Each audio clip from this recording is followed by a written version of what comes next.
Buenas tardes, buenos días, buenas noches. Estamos de nuevo con ustedes en nuestro YouTube mensual.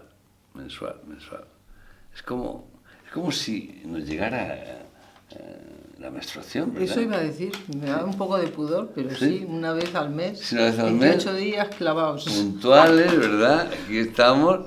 Y esto lo decimos por el tema, ¿eh? Y que no se interprete como ánimo machista ni nada de nada.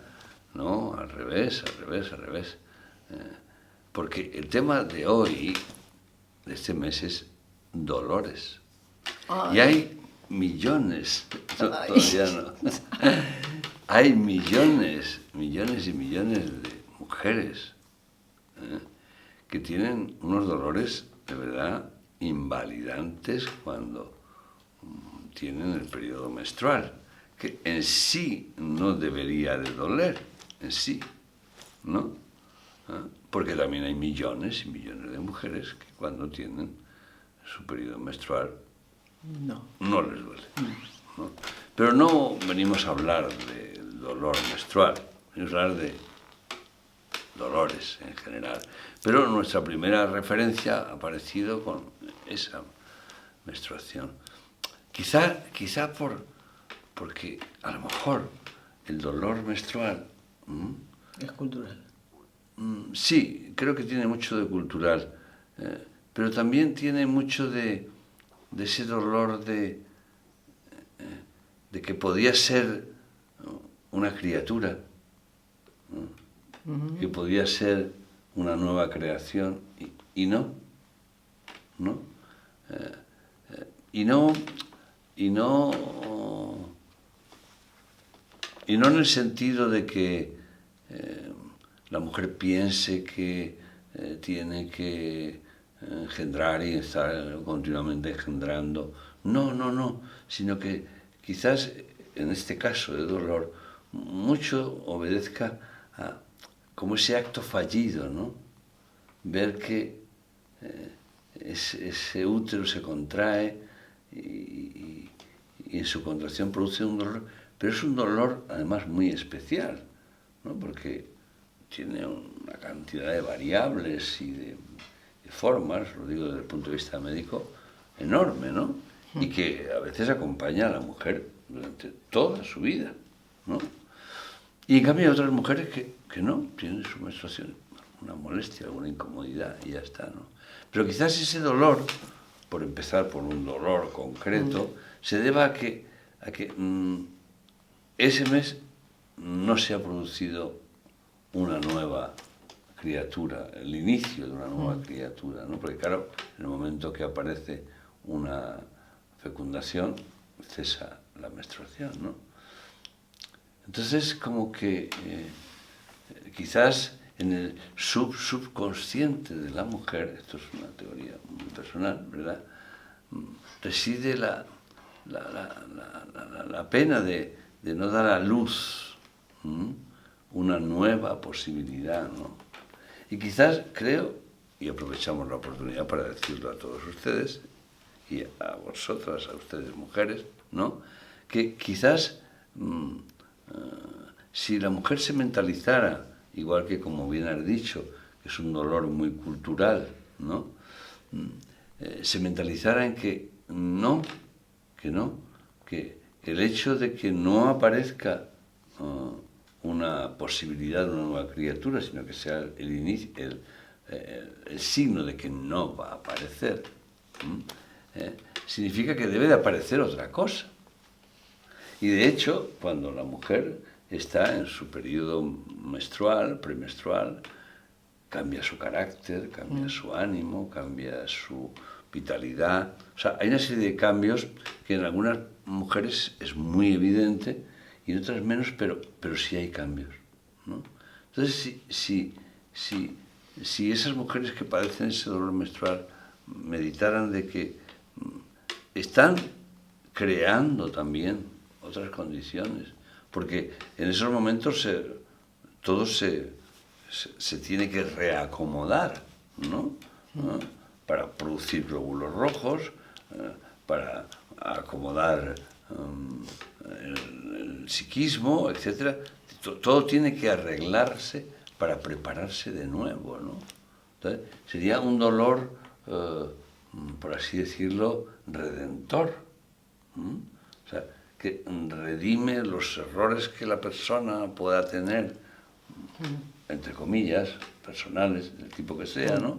Y que justo en ese periodo de dolor, un periodo de reflexión y de darse cuenta de que es un periodo productivo, no un periodo negativo, que hay que buscar las copas, las alas, los tapones, toda esta serie de historias que hay alrededor, ¿no? Y que parece como si fuera un stand-by de inutilidad, ¿no? Que ahora trata de disimularse con que no se note, pero ¿por qué no se va a notar? ¿No? Entonces, es un dolor que si la mujer reflexionara, ¿no? Puesto que el hombre no vive esa experiencia, puede vivir ese tiempo como una innovación, porque en el fondo es señal de que no va a haber procreación, pero sí va a haber innovación. Su cuerpo se innova. Pero eso supondría vivir en un estado de conciencia absolutamente diferente, porque Sí, esto claro, pasa todos los meses, claro. a veces hasta podría añadir que es una alegría decir, no me he quedado embarazada. Sí, claro, o sea, también. se vive con una especie Claro. de libertad. Claro, porque está muy ligado a eso. Entonces, para poder tener esa vivencia tan sublime que me estás contando, que me la he perdido. Bueno. No, Pero tiene uno que estar en un estado de ya, conciencia y darle un valor a las cosas. pero empezar a coger la idea, que es lo que pretendemos, sí, me ¿no? parece. Lanzarlo como, ¿y por qué no puedo empezar a pensar en esta posibilidad, ¿no? Y no dejarme invadir por una cultura judeocristiana que me avisa, que me castiga, que me penaliza porque no he sido fecunda, ¿no? Porque en el fondo es eso, ¿no? Y en cambio, en otras culturas, pues el dolor como tal no está. Es que en la cultura judeocristiana el dolor menstrual es evidentemente muchísimo más potente y más frecuente, ¿no? La dismenorrea que en otras culturas. Pero bueno, este es un dato así. Esto es un dolor. Una cosa para un detalle para aliviar y quitar ese dolor. Pero la vida es dolor, sangre, dolor y lágrimas que nos dicen, o a estas alturas de la película vital. Bueno, teniendo en cuenta lo que acabas de decir de esta cultura judeocristiana, pues nacemos con dolor, nacemos llorando y nos pasamos la mitad de la vida llorando por lo que no tenemos, por lo que hemos perdido y por lo que no vamos a tener, o yo qué sé. Pero no debería de ser así. Pero fíjate tú qué curioso que yo pertenezco a una época en la que, y a un tipo de enseñanza y de cultura muy ligada al sacrificio. Vamos a hacer sacrificios por los pobrecitos niños infieles, que también tiene el mensaje. Y siempre era cualquier actividad, cualquier cosa estaba como mediatizada un poco por el dolor. Y yo llegué a ponerme un cilicio. Esto no lo he confesado nunca, casi nunca. Y tengo todavía señales del cilicio. Es muy fuerte lo que estoy confesando, ¿eh? Y yo recuerdo en aquella experiencia pues esa especie de sublimación de un dolor físico, sangraba, y me parece terrible, ¿eh? Y recuerdo perfectamente todo lo que me sucedió ese día, y de esto hace ya unos abriles, todo lo que me sucedió ese día. O sea, hay como una... Entonces, no sé, como era, y no lo vivía con dolor a otro nivel. Claro. Entonces, dices, bueno, quiere decir que eso te coloca en un estado de conciencia porque es voluntario, porque es doloroso, porque lo trasciendes, porque lo tal, pero quieras que no viene por esto que estamos siempre un poco criticando o revisando de la cultura del dolor, del judio-cristianismo, del sacrificio, de tal. Entonces, explícamelo. Claro. Porque yo te doy los hechos y ahora tú me dices, ¿cómo Claro. puede ser que con 10, 12 años yo me pusiera aquello y lo pasara tan bien? Sí, para los más jóvenes que nos vean, el silicio todavía se usa, pero mucho menos, era una forma de infligirse dolor, ¿no? por una compresión, por unos clavos puestos. Terrible. Hay diferentes formas, ¿no?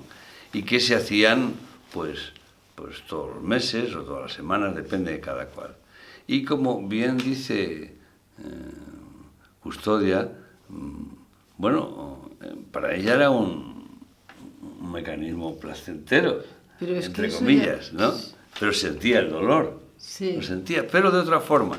Bueno, la explicación, digamos, ahora, hoy en día, la tenemos en el hecho de que cuando tenemos algún dolor físico, segregamos endorfinas, ¿eh? Que tienden a calmar el dolor, y segregamos otros neurotransmisores como la serotonina, que nos producen placer. Pero eso quiere decir que estaba yo ahí bajo el masoquismo o algo parecido. Eso. No jodas, perdón. Sí, sí, sí.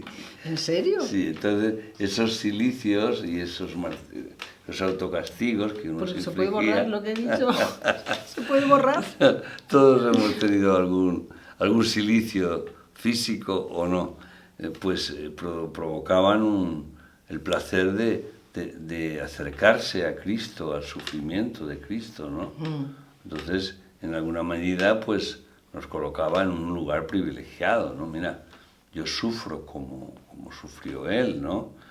Entonces eso me da una categoría, ¿no? Hombre, claro. Como cuando se compite en una sala de espera, unos enfermos con otros. Uy, a mí me duele más. A mí me duele mal. Oh, eso no es nada. A Yo mí llevo me han hecho un trasplante y fíjese, pues no le digo nada, pues yo llevo 20 años así y tal.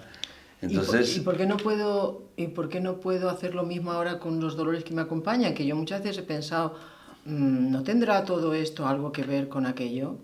¿O no? sí, Y no puedo trascender ahora y que no me duela, Sí. que no lo sienta como lo siento. sí, se podría. Lo que pasa es que ahora la razón, ¿eh? La lógica, el conocimiento de las vértebras, de tal, de cual, no permite eso. Antes no había ese conocimiento. Y a lo mejor porque ese Cristo tampoco existe para mí de esa Claro. Entonces ya no hay el leitmotiv para el agrado del dolor. En consecuencia, tenemos que recordar fisiológicamente que el dolor es una señal de alarma. Físicamente, hablando del dolor físico, es una señal de alarma que nos pone en marcha para huir, para quedarnos quietos, para hacer algo para quitar esa sensación. Pero hay una cosa muy importante en este aspecto físico. Hace años se pensaba que había vías del dolor neurológicas, nervios y tal. Hoy se sabe que no existe eso. No existen vías del dolor. Entonces dice, ¿cómo se produce el dolor? Dice, pues es una cuestión cultural. Sí, sí. Obviamente, cuando hablamos de dolores que no se corresponden con un golpe, con un accidente, que esos son dolores de llamada de atención, ¿no? Sino que la multitud de dolores que tenemos, dolor de cabeza, por ejemplo, lo padecen millones y millones de personas, jaquecas, cefaleas, que no tienen un trasfondo físico, ¿no? Pues se ve que antes se decía que esos impulsos, los que fueran, se transmitían por unas vías dolorosas. No existen esas vías, nunca han existido. Lo que ha existido es un criterio de costumbre que ante tal estímulo, tal dolor, como el perro de Pavlov. Y no estamos negando la existencia del dolor, claro que está ahí el dolor, pero el componente, sobre todo los dolores que no sean, obviamente, que me acabo de clavar un cuchillo, me acabo de dar un golpe, ¿no? Ese es un tipo de dolor muy concreto, pero la cantidad de dolores que son, yo me atrevería a decir la mayoría de dolores que se viven diariamente, físicos, no tienen un componente vehicular que nos diga el porqué.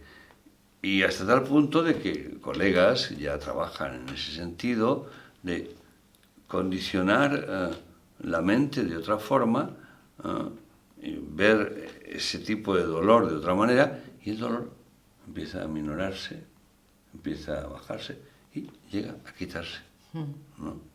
Entonces, y esa persona se había llenado de pastillas y de calmantes, etcétera, ¿no? Es decir que ahora mismo en este programa tenemos ese dolor menstrual que le decíamos, ese dolor físico evidente que requiere una actuación, y ese dolor, que son las mayorías de los dolores, que no tienen un sustrato físico que los justifique, pero que producen esa consciencia dolorosa, ¿no?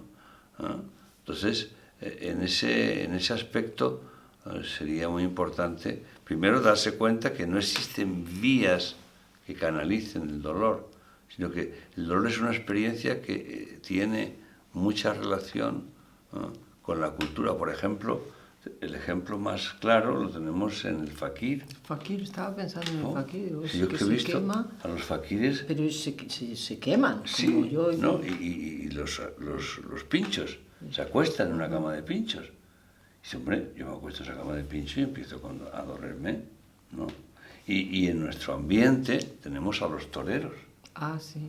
Que de repente a un señor, sin llegarle a dar una cornada, lo coge un animal de 480 kilos, lo eleva casi, unos cuantos metros, cae y se levanta. Y sigue. Y sigue, y aquí no ha pasado nada, ¿no? Y la capacidad de recuperación que tiene un torero ante una es rapidísima, ¿no? Sí. Pasa igual que en la guerra. Las guerras, desgraciadamente, los dolores físicos, ¿no? Pasa al revés, ¿no? Pasa al revés, que el deterioro es más grande. Pero también un grupo de personas, de guerreros, tienen una resistencia al dolor muy grande, ¿no? Y de hecho se entrenan para ello, ¿no? Entonces, podríamos decir que a pesar de todos los ejemplos que podamos poner, el dolor es un gran desconocido. En cambio, es un invitado, no sé quién lo ha invitado, tan permanente, es un huésped, que ya no es invitado, yo creo que es un huésped que se ha sentado, llegó un día, que venía del pueblo, pasaba por aquí, y se quedó para siempre. Y se quedó en nuestra cultura, ¿no?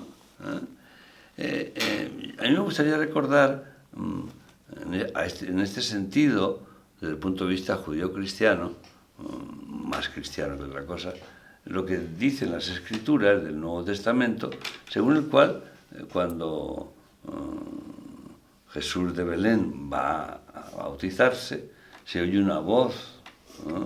Que claman allí en el Jordán, ¿verdad? Que dice, este es mi Hijo amado en quien me complazco. O sea, habla de una complacencia, ¿no? No habla de un dolor, ¿no? Entonces, ahí como que empezamos a discernir que probablemente la idea no era vivir el dolor como una necesidad de purificación, que esa es otra historia, y de sacrificio, que esa es otra historia. Parece que hasta que no llegas a la extenuación, no le damos por bueno. Claro, hasta que no llegas al Everest ahogado de todo, con oxígeno, y te hacen la foto, porque hay que hacer la foto rápido y bajar deprisa, porque no puedes estar mucho tiempo arriba, Pues, y dice, bueno, y todo este sacrificio, ese esfuerzo, esa dedicación, que para conquistar a la montaña, ¿y la montaña qué te ha hecho, tío? O sea, no sabemos, ¿no? Entonces, yo creo que hemos tocado en ese sentido lo más genérico, pero ahora vamos a esos otros dolores, que yo creo que todavía son más,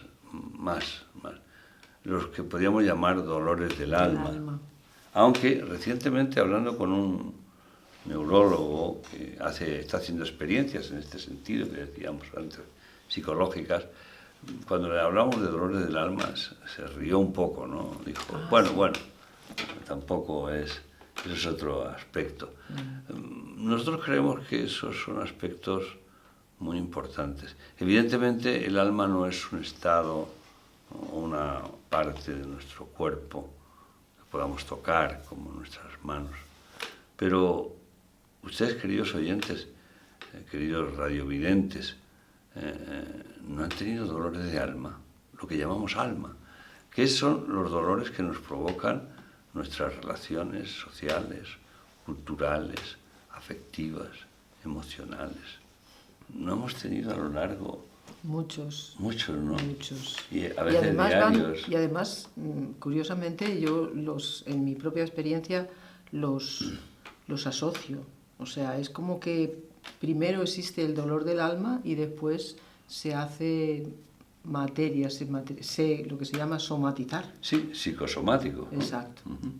Yo en este proceso mío, siempre lo ubico en el tiempo y en la circunstancia, que primero tuve una situación emocional que me superaba y después ya cuando mi emoción ya no podía, mi sistema interno no podía con ello, pasó al cuerpo. No sé si tiene sentido yo creo o no. Que tiene mucho sentido, ¿no? Y de hecho, la cantidad de dolores psicosomáticos que hay son enormes, ¿no? Y en ese aspecto tenemos que, evidentemente, plantearnos nuestra capacidad cognitiva de conciencia y de abordaje de nuestro entorno, ¿no? Y de las vivencias que tenemos, ¿no? Entonces,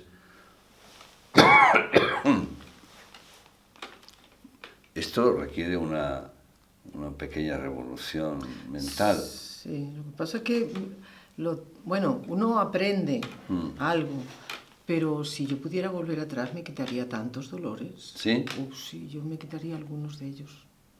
Sí, porque es como una manera de vivir las cosas y me hubiera gustado vivirlas sin tanta intensidad, o sea, con un poco más de distancia, no sintiéndome ahí, ¿sabes? No sé.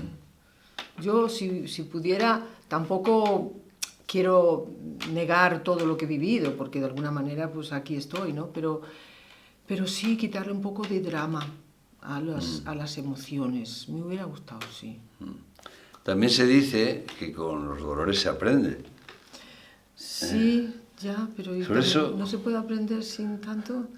Claro, hemos creado una sociedad y una cultura basada en el poder y, en consecuencia, el poder necesita emplear la violencia y eso genera inevitablemente dolor, ¿no? Entonces, bajo ese pragmatismo, ¿no?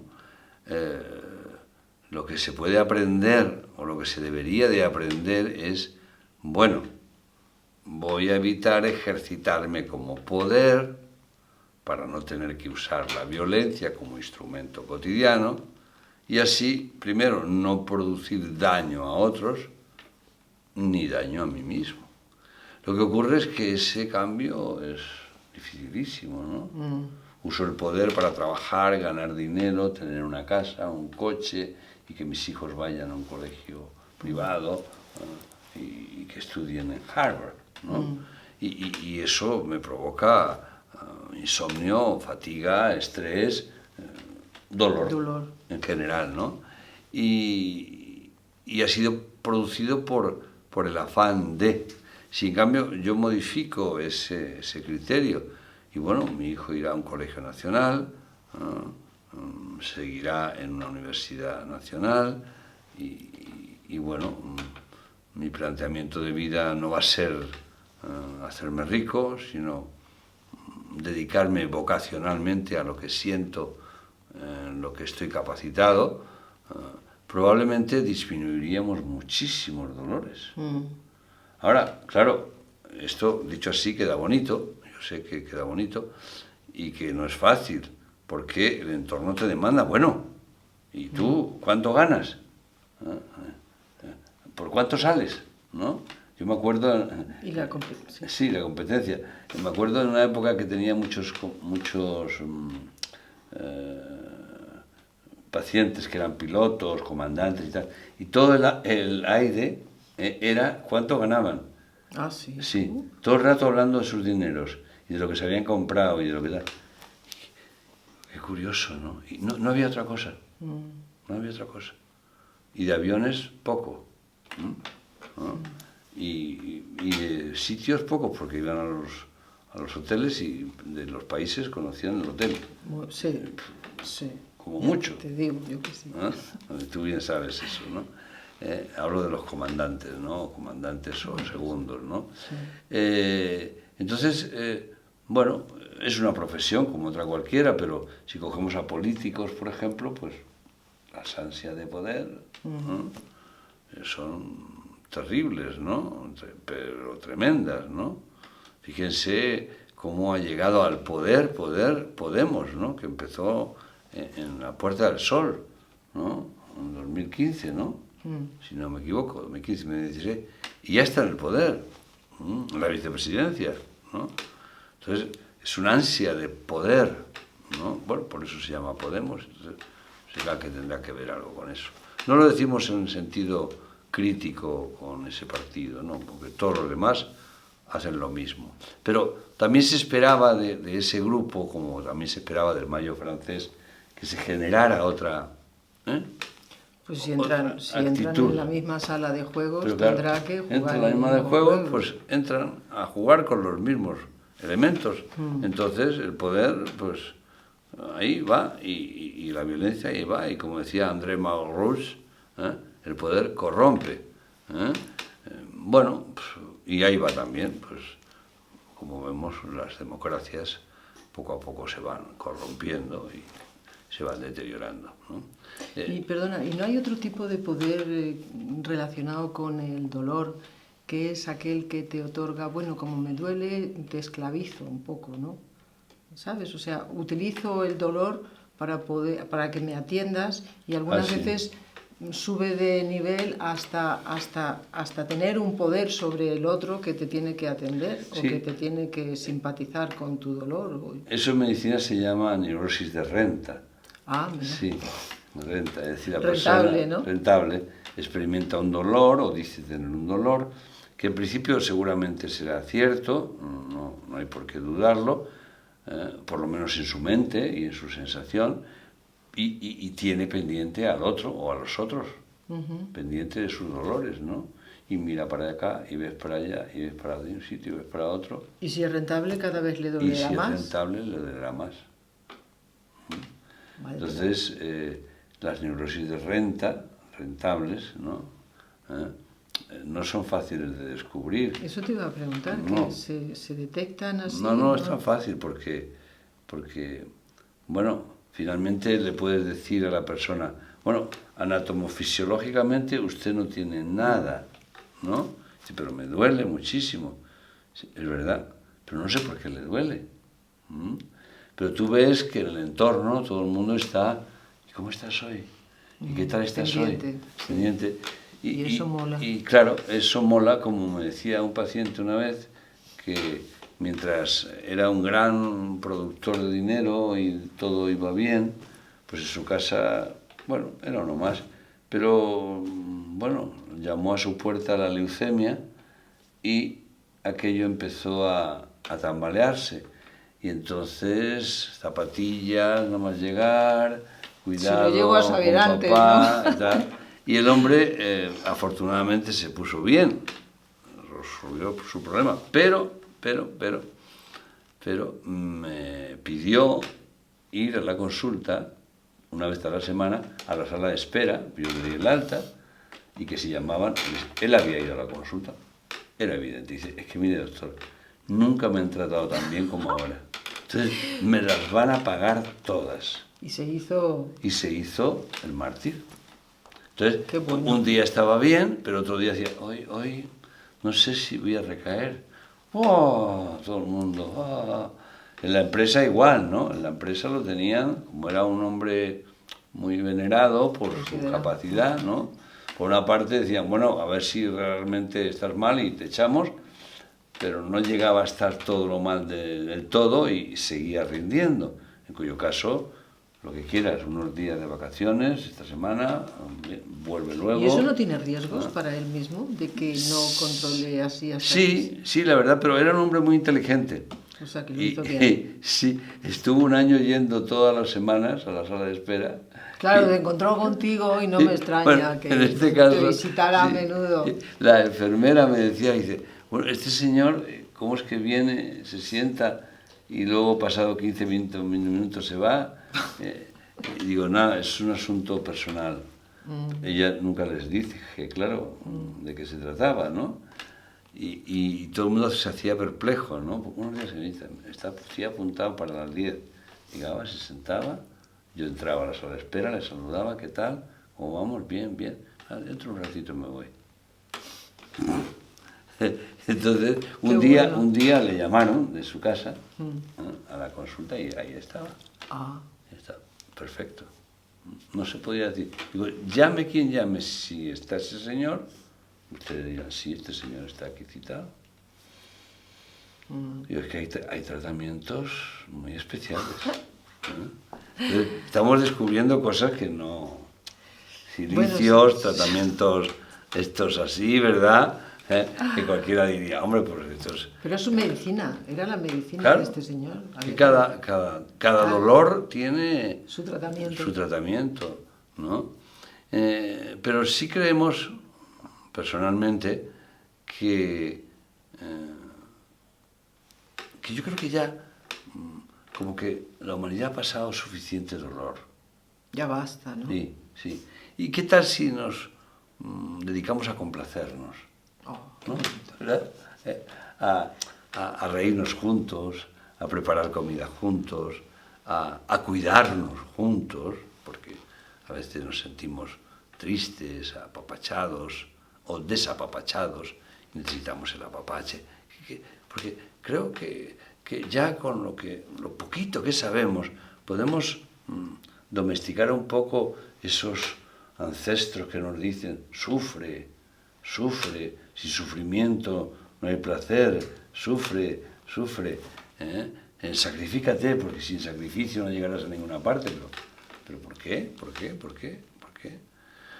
Una cosa es que te canses al hacer una cosa y que digas, no puedo más y tal, pero que te guste, ¿no? O sea, y no estamos hablando de una vida fuelle y muelle, no, evidentemente estamos en unos estados de convivencia y de productividad que requieren esfuerzo, pero es que somos fuerza y como fuerza debemos de hacer un esfuerzo, ¿no? Pero sería bueno que la palabra sacrificio, dolor, una limpia, ¿no? Una limpia, ¿no? O sea, se fuera apartando, ¿no? Que quede ese reflejo del dolor físico por una violencia justificada y que los otros tipos de dolores referenciales, ¿no? Vamos a llamarles así, se fueran diluyendo. Y creemos que probablemente con esa amplificación de conciencia que estamos diciendo, y dando por buena la experiencia pasada, no la vamos a criticar, ya ha pasado y la hemos vivido, nos dediquemos a hacer las cosas complacientemente, a aceptar al otro complacientemente, a convivir con el otro complacientemente, a colaborar con el otro complacientemente. Creemos que nuestra estructura de vida está diseñada para la complacencia. De hecho, quizá como colofón podríamos decir, no estamos diseñados para el dolor.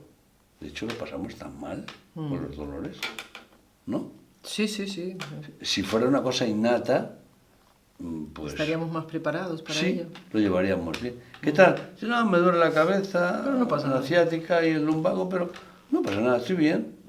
Y no, dice, No, "Uy, no, no no. me puedo mover, ¡ay, el cólico! ¿No? Claro, yo creo, ya como médico, ¿no? Que viendo el dolor que nos toca ver diariamente, ¿no? Creemos que no es una estructura preparada para el dolor, puesto que hasta una pequeña mota de polvo en el ojo nos desquicia, ¿no? Somos, por una parte, fuertes, pero por otra parte, enormemente frágiles, ¿no? Como ocurre con el vaso Duralex, se cae 20 veces y no se rompe, pero como se dé en un sitio, Se desintegra. pues creemos que estamos así, ¿no? Vamos a proponernos a través de este YouTube, ¿no?, entrar en la conciencia complaciente. No hablamos del placer y del gusto a costa de todo. No, eso es una rebotada contra el dolor. No, no, no. Aceptemos nuestra vida que ha pasado y que pasa, pero empecemos a cambiar nuestro nivel de conciencia para asumir los acontecimientos complacientemente, ¿no? Ese famoso refrán, bueno, refrán no dicho que se hace, que sea lo que Dios quiera. Si decimos que amamos tanto a Dios, o los que no aman a Dios porque no existe, ¿no? Depende de cada gusto, ¿no? Lo que ocurra o lo que acontezca por la casualidad, aceptémoslo amorosamente, ¿no?, complacientemente. Y no lo vivamos, como bien has dicho antes, con drama, tragedia y esas cosas, ¿no? Porque claro, esto es muy importante. Está claro, y no quiero que se nos pase, que la mujer, lo femenino, ¿no?, tiene inmensamente, muchísimo más dolor en todos los sentidos que los hombres. Creo que eso ¿Mucho sí. más dolor o mucha más capacidad de...? No, más dolor. Capacidad de aguante, por supuesto. Eso. Pero está claro que estamos en un planeta, ¿no?, en donde quien más sufre dolores es la mujer. Más que nada porque es un planeta masculinista, machista, dominador de una parte de la especie sobre otra. Y ese dominio se ejerce a través de la violencia y el poder, y entonces hace sufrir y hace doler a la otra parte de la especie. Bueno, esto es algo obvio y evidente, ¿no? Entonces, ¿cómo llevaríamos esa complacencia? Porque en el caso del hombre, que acabo yo de decir, y expresarme como hombre, pues parece como más lógico, porque teóricamente soy el que ostenta el poder y esas cosas, aunque diariamente hago mi examen de conciencia, dolor de corazón, propósito de enmienda, decir los pecados al confesor, y la penitencia ya la tiene. Y la penitencia ya la tengo todos los días, ¿no? Entonces, pero sí queremos recordar el dolor de lo femenino, ¿no? Creo que es importantísimo que si la mujer, empezábamos por el dolor menstrual, ¿no? Si la mujer toma conciencia de que grandísima parte de sus dolores proceden de la situación cultural, educativa, social, ambiental, que no es por ser mujer, no, porque hay millones y millones de mujeres que aceptan el dolor por ser mujer. Es como soy una mujer, tengo que cargar ladrillos, como en India.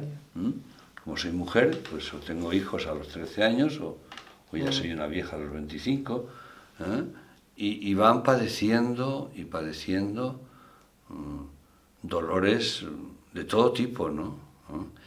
Quizás no lo expresen así como palabra dolor, pero su gesto, su posición es tremenda, ¿no? Personalmente creo que el luchar contra la causa fundamental, que es el machismo, creo que hay una diferencia de potencial tan grande que no vamos a poder doblegar, o no van a poder doblegar las mujeres al hombre, ¿no? Entonces hay que llegar a una colaboración mutua para darse cuenta, y esto es importantísimo, darse cuenta de que que si el hombre deja de ejercer ese poder omnímodo y violento de una forma de pensamiento, palabra, obra u omisión sobre la mujer, y la mujer deja de percibir ese dolor, la complacencia mutua va a aparecer. Y entonces eso va a ser mucho más rentable para hombres y mujeres. Rentable, muy económica, ¿verdad? Pero para entendernos, ¿no? Es decir, nos lo vamos a pasar mucho mejor si dejamos de ser sadomasoquistas y pasamos a ser complacientes, que si seguimos con la labor de esta situación, ¿no? Cuento una anécdota que me han contado este fin de semana. Una chica joven, 23, 22 años, pues como son las relaciones ahora, pues se conocen 2, 3 semanas y se fueron a tener su relación sexual. Y nada más empezar, el chico le dio una tremenda bofetada, ¿no? Y le preguntó, ¿te gusta? Y entonces la chica dijo, pues no, o sea, es que las parejas que he tenido les gusta que las peguen. Y esto me lo contaban ayer, ¿no? Y dice, no, me gusta sin pegar. Entonces tuvieron su relación única, ya sin más violencia. Y bueno, y parece ser que hay esa tendencia, ¿no? Que me parece terrible, ¿no? ¿En qué nivel, ¿no? Se entra, ¿no? En el que, para empezar, el golpe, el maltrato, y después ya vendrá todo lo demás, ¿no? Es como que, sí, de alguna manera la mujer, en este nivel que estás hablando ya, estamos a la espera, ¿no? No hay todavía una conciencia de colaboración. Estamos a la espera de que el hombre podamos contar con él a este nivel de entendimiento y de colaboración. Porque incluso en las mejores familias, por los mejores ambientes, yo veo cierta resistencia. Se habla, se está de boquillas, se entiende, se está dispuesto, pero luego a la hora de la práctica, ese machismo o esa preponderancia es muy difícil de soltar. Veo mucha resistencia. Parece que no se entiende del todo. Sin duda, sin duda. Y eso es motivo de sufrimiento y de dolor. Dolor en el amplio sentido de la palabra. Yo creo que nuestra cámara dice que ya, estamos más que pasados de tiempo. Entonces, por favor, despide el programa con una noticia de última hora. Pues nada, les esperamos el próximo YouTube. Con mucho placer, muy complacientes. Complacientemente, muy bien, muy bien. Gracias por estar con nosotros, saludos cordiales, hasta el próximo mes.